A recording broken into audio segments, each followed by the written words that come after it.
Votre Altesse royale, et permettez-moi de le dire de tout cœur, cher ami, messieurs les premiers ministres, mesdames et messieurs les ministres, mesdames, messieurs, mes chers amis, la démocratie, il faut la construire dans la vie des peuples. Et je remercie de tout cœur l'émir du Qatar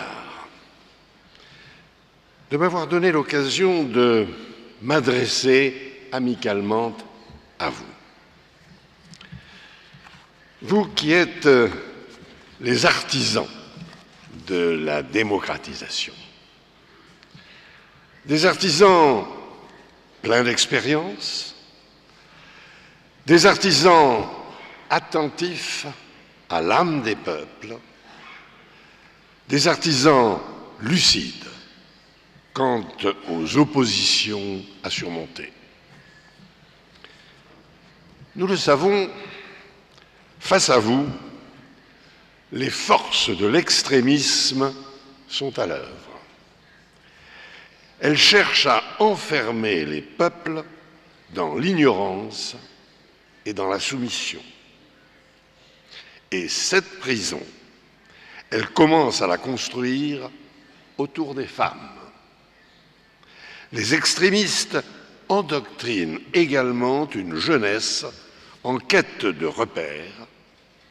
Ils lui proposent comme idéal le retour à une société qui n'a jamais vraiment existé. Ils détournent son énergie vers la violence et parfois vers la violence la plus inhumaine, le terrorisme. Vous mesurez la puissance de ces forces hostiles. Vous êtes le rempart contre cette barbarie de notre temps. Vous êtes des résistants de la modernité. Et je suis particulièrement honoré de me trouver ce soir parmi vous. Permettez-moi de partager avec vous quelques convictions tirées de mon expérience. Des convictions qui continuent à inspirer l'action de la Fondation que j'ai créée pour agir au service de la paix et au service du dialogue des cultures. La première, c'est qu'il ne peut pas y avoir de démocratie sans un certain équilibre au sein de nos sociétés. La mondialisation a certes contribué à réduire la pauvreté extrême, et nous devons nous en féliciter. Mais elle a, dans le même temps, accru les inégalités, et cela de manière brutale.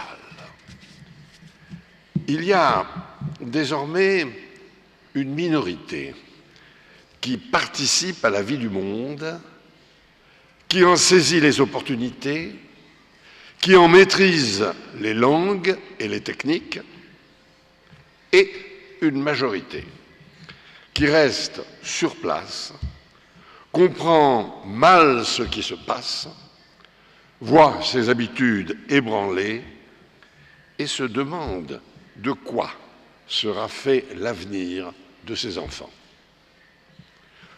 Je ne parle pas seulement des très pauvres qui vivent toujours dans des conditions indignes de l'humanité.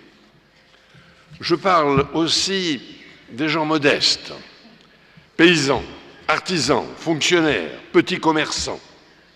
Ils ont du mal à vivre. L'alimentation, la santé, le logement, l'éducation, tout est devenu onéreux. Comment peuvent-ils s'en sortir? Autour d'eux, ils voient la nature disparaître, la campagne s'urbaniser, les quartiers se dégrader. La crise économique actuelle les rend encore plus vulnérables. C'est pourquoi j'ai demandé, lors du G20, de ne pas oublier les pauvres dans les plans de relance. Et je suis heureux d'avoir été partiellement entendu. Maintenant, il faut que les actes suivent les mots. L'insatisfaction des milieux modestes n'a pas de frontières. Elle n'est pas le propre d'une culture ou d'un continent. Et ne nous y trompons pas, c'est à ces milieux modestes que s'adressent aujourd'hui les extrémistes. C'est à eux qu'ils proposent de tourner le dos à la modernité, à eux qu'ils proposent le repli sur soi et le rejet de l'autre. Ils augmentent leur peur, ils attisent leur colère.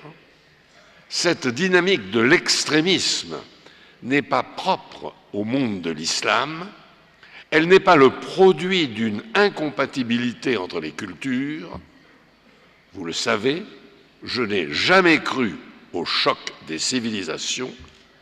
L'insatisfaction vis-à-vis de la mondialisation et de toutes les latitudes, son exploitation par les extrémistes aussi, elle explique pourquoi, même dans les démocraties les mieux établies, il faut rester très vigilant. C'est au milieu modeste que nous devons ensemble apporter d'autres solutions que celles de la radicalisation. Parmi ces solutions, il y a l'éducation. Une éducation de qualité, accessible, une éducation à l'esprit critique, une éducation aux sciences, aux technologies, aux moyens modernes de communication, une éducation respectueuse des autres cultures. Je salue sur ce point les efforts très remarquables de la Fondation du Qatar, de sa présidente, Son Altesse Shiramosa, dont on ne dira jamais assez à quel point elle a agi de façon particulièrement efficace dans ce domaine. Ceci pour faire de votre pays une vitrine des savoirs les plus modernes. Je serais heureux que nos deux fondations coopèrent pour faire de l'éducation la pierre d'angle des effets en faveur de la démocratisation et de la paix. Parmi les solutions pour lutter contre l'extrémisme, il y a aussi la construction d'une nouvelle civilisation urbaine, une ville propre, une ville respectueuse de l'environnement, une ville où l'accès à l'eau, à la santé, aux espaces de détente ne soit pas réservé à ceux qui en ont les moyens. La majorité de la population de la planète vit désormais dans les villes. Or, elle ne constitue pas à l'évidence un cadre de vie acceptable pour tous les habitants. Nous sommes ici plusieurs maires et anciens maires. Nous pouvons vous le dire, la qualité de la vie est essentielle pour l'équilibre de la société. C'est pourquoi les nouvelles formes d'architecture et d'urbanisme, et certaines s'inventent ici même, au Qatar, auront un impact pour l'ensemble du monde. Ma conviction, c'est aussi qu'il est vain de parler de démocratie sans comprendre comment les différentes cultures, les différentes langues peuvent être également respectées et transmises. À favoriser ce qui semble le plus immédiatement utile à la vie économique, on perd le sens de ce qui est le plus important pour un monde où les cultures différentes doivent coexister avec une dignité égale.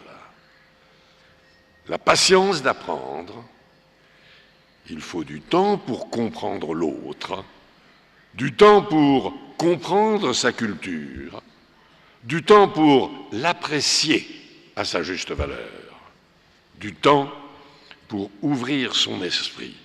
Oui, nous devons retrouver la patience de l'humanisme. C'est le sens de l'action que conduit notamment la fondation que j'ai créée.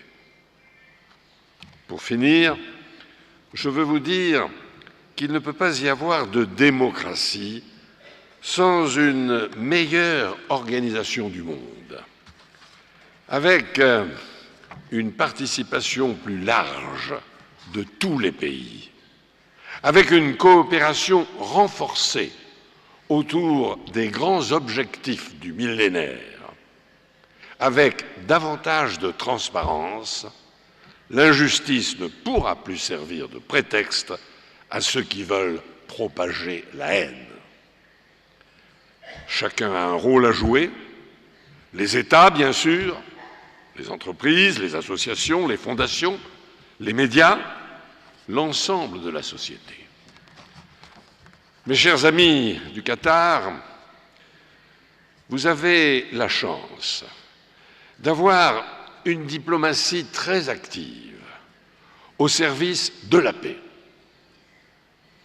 La chance d'avoir, avec la Fondation du Qatar, une institution pionnière qui contribue à préparer le monde de demain. La chance aussi d'être un centre qui influence l'opinion internationale. Vous contribuez ainsi à une nouvelle étape de la démocratisation du monde. Je vous remercie.